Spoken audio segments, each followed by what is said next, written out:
Baik, mungkin karena sudah banyak yang bergabung di Zoom, Ibu akan mulai saja ya untuk pelajaran hari ini. Sebelumnya akan Ibu buka. Assalamualaikum warahmatullahi wabarakatuh. Waalaikumsalam Waalaikumsalam warahmatullahi wabarakatuh. warahmatullahi. Selamat pagi anak-anak. Jadi bagaimana kabarnya anak-anak hari ini? Apakah baik? Baik, Alhamdulillah. Bu. Capek, Bu. Mbak Sasa capek ya. Oke, pertama-tama kita bersyukur dulu kepada Tuhan Yang Maha Esa karena kita dapat berkumpul untuk melaksanakan kelas otomatisasi tata kelola humas dan pelayanan pada pertemuan kali ini. Sebelum memulai pembelajaran kali ini, mungkin kita bisa berdoa dulu agar proses pembelajaran kita dan materi yang kita pelajari kali ini dapat bermanfaat bagi kita semua. Berdoa menurut agama dan kepercayaan masing-masing dimulai. Berdoa tidak dibatasi. Baik, bagi teman-teman yang belum bergabung di Zoom meeting, bisa untuk segera diingatkan ya anak-anak. Mungkin sembari menunggu yang belum bergabung, Ibu akan periksa dulu kehadirannya. Nanti yang Ibu panggil namanya bisa untuk unmute ya. Yang pertama ada Ida Nurahmawati, Hadir, Ibu. Syalaisya Alifia Jauhari, Hadir, Ibu. Nida Hanifah, Hadir, Ibu. Karina Falguni, Hadir, Bu. Nabila Istifari, Hadir, Ibu. Iswana. Iswana hadir. Oke, mungkin Iswana sedang tidak bisa unmute ya. Khairunisa Ananda Dewi. Hadir, Bu. Baik, lengkap ya anak-anak. Di minggu kemarin kita sudah bertemu di kelas pertama. Kemarin kita sudah membahas terkait dengan silabus dan di pertemuan kali ini langsung saja kita akan memasuki ke materi yang pertama. Sebelumnya Ibu izin untuk share screen dulu ya.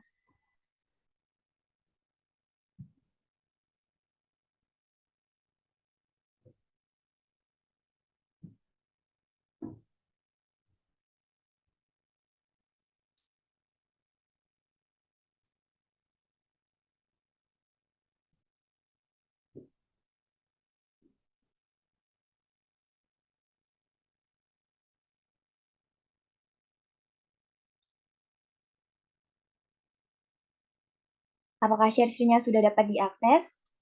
Sudah, Bu. Sudah, Bu.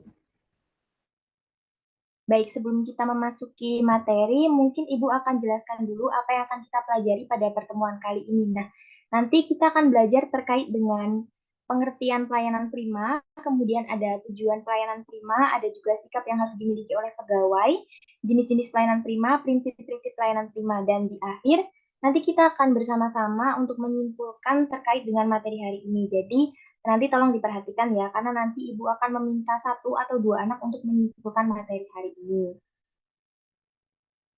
Mungkin sebelum kita masuk ke materi, dari anak-anak bisa nih memilih gambar. Kira-kira kalau misalnya dilayani oleh customer service, lebih memilih gambar yang A atau gambar yang B?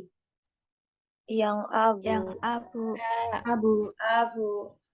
Oke, bener banget ya anak-anak. Gambar yang A ini tuh kesannya lebih welcome gitu ya dalam melayani pelanggan. Nah, hal ini akan kita bahas juga terkait dengan pelayanan prima. Langsung saja kita memasuki ke materi yang pertama yaitu terkait dengan pengertian pelayanan prima. Mungkin sebelum Ibu jelaskan, ada nih yang ingin menyebutkan apa sih itu pengertian pelayanan prima?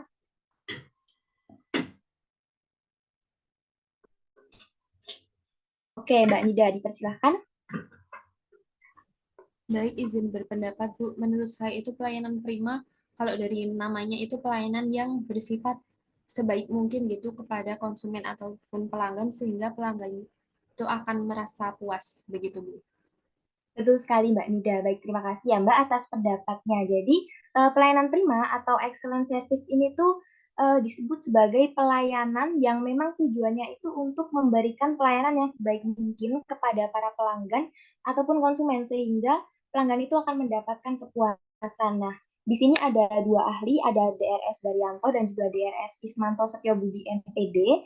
Beliau itu mengutarakan pendapatnya bahwa pelayanan prima ini adalah pelayanan terbaik yang diberikan perusahaan untuk memenuhi harapan dan kebutuhan pelanggan, baik pelanggan di dalam perusahaan maupun pelanggan di luar perusahaan. Jadi setelah kita bahas nih terkait dengan pengertian pelayanan prima, selanjutnya kita akan mempelajari terkait dengan apa sih itu tujuan pelayanan prima. Jadi tujuan pelayanan prima ini adalah untuk memberikan pelayanan yang dapat memenuhi dan juga memuaskan pelanggan atau masyarakat serta memberikan fokus pelayanan kepada pelanggan. Nah, pelayanan prima ini tuh dibagi ke dalam dua sektor ya anak-anak. Ada sektor publik dan juga sektor bisnis. Nah, untuk di sektor bisnis tersendiri, pelayanan prima itu berorientasi pada profit atau berorientasi pada keuntungan perusahaan. Kemudian untuk yang sektor publik itu pelayanan prima berorientasi untuk memenuhi kebutuhan masyarakat secara sangat baik atau yang terbaik. Jadi memang bagi perusahaan, pelayanan prima itu sangat merepresentasikan perusahaan itu. Karena tujuannya berlangsung gitu, terhadap kelangsungan hidup perusahaan. Apabila pelayanan prima yang diberikan tidak memuaskan, maka hal tersebut akan mengecewakan pelanggannya. Nah, ketika pelanggan kecewa, hal itu akan berdampak pada profit dari perusahaan tersebut. Selanjutnya ada sikap yang harus dimiliki pegawai. Jadi gimana sih seorang pegawai itu agar dapat memberikan pelayanan prima yang terbaik?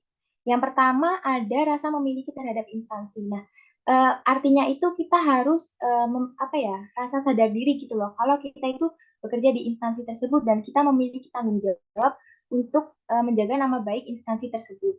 Kemudian yang kedua, rasa bangga terhadap pekerjaan.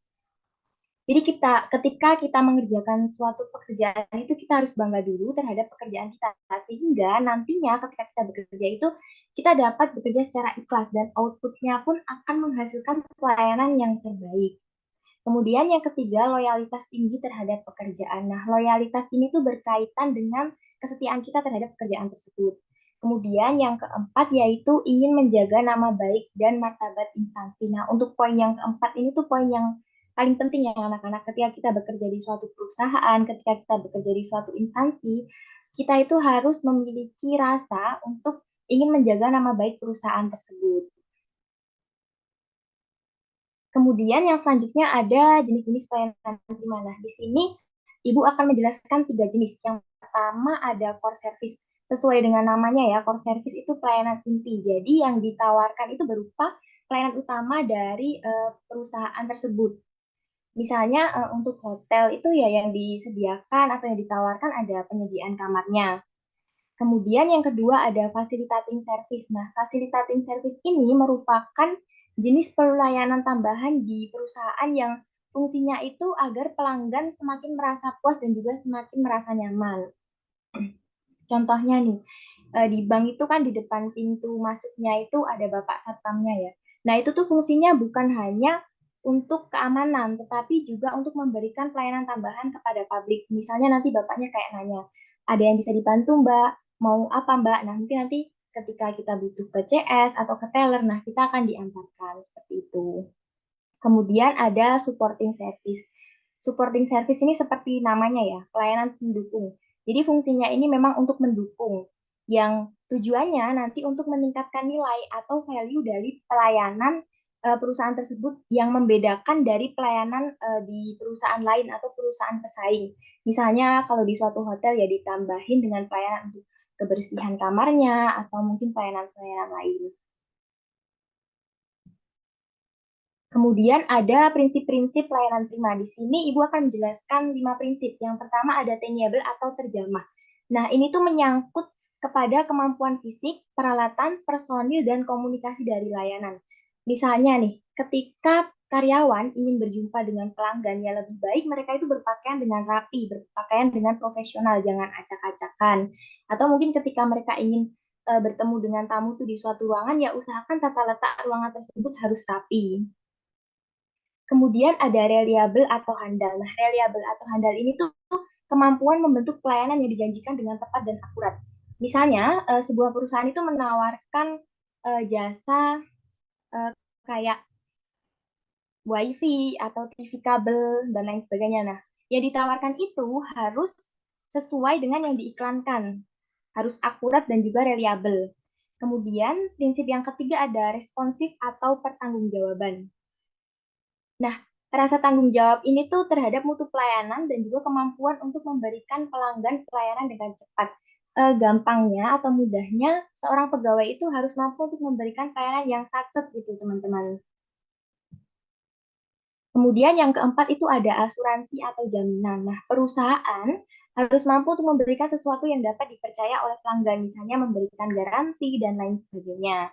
Kemudian yang keempat ada empati. Nah, empati ini tuh berkaitan dengan sikap pengertian perorangan kepada pelanggan. Jadi karyawan itu dituntut untuk mampu mendengarkan kesan pesan atau mungkin keluhan dari pelanggan. Nah, mungkin itu beberapa materi yang kita bahas. Belum saya Ibu simpulkan, mungkin ada yang bisa membantu Ibu untuk menyimpulkan materi hari ini. Bisa satu anak atau dua anak, bisa raise hand yang ingin menyimpulkan. Baik, Mbak Syalaisya, dipersilahkan.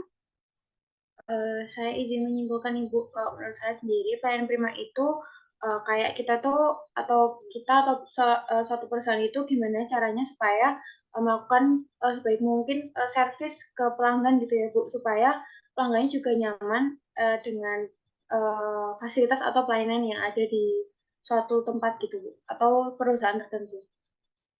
Baik, benar sekali. Terima kasih ya Mbak Syalaisya. Mungkin akan saya ulang lagi. Jadi, excellent service atau pelayanan prima ini adalah suatu cara ataupun suatu kegiatan untuk melakukan sebaik mungkin atau yang terbaik kepada pelanggan sehingga pelanggan ataupun konsumen itu menjadi merasa puas atau mereka memperoleh kepuasan. Nah, pelayanan prima ini bertujuan untuk memberikan pelayanan yang memang dapat memuaskan pelanggan atau masyarakat karena memang pelayanan prima ini tuh menjadi kelangsungan hidup bagi perusahaan tersebut. Baik, mungkin di pertemuan kali ini Ibu cuma akan membahas terkait materi itu tadi. Di pertemuan selanjutnya Ibu akan membahas terkait dengan customer service dan juga penampilan diri. Mungkin dari anak-anak bisa dipersiapkan ya untuk materinya, bisa searching-searching di Google, sehingga di pertemuan selanjutnya bisa mengikuti dengan sebaik-baiknya. Mungkin karena tadi kita memulai dengan doa, kali ini kita akan tutup juga dengan berdoa. Berdoa menurut agama dan kepercayaan masing-masing dipersilahkan. Berdoa tidak dibatasi. Baik, sekian dari saya. Wassalamualaikum warahmatullahi wabarakatuh. Waalaikumsalam warahmatullahi wabarakatuh. Salam Terima kasih, warahmatullahi Bu. wabarakatuh. Makasih, Bu. Saya izin live ya anak-anak. Terima kasih.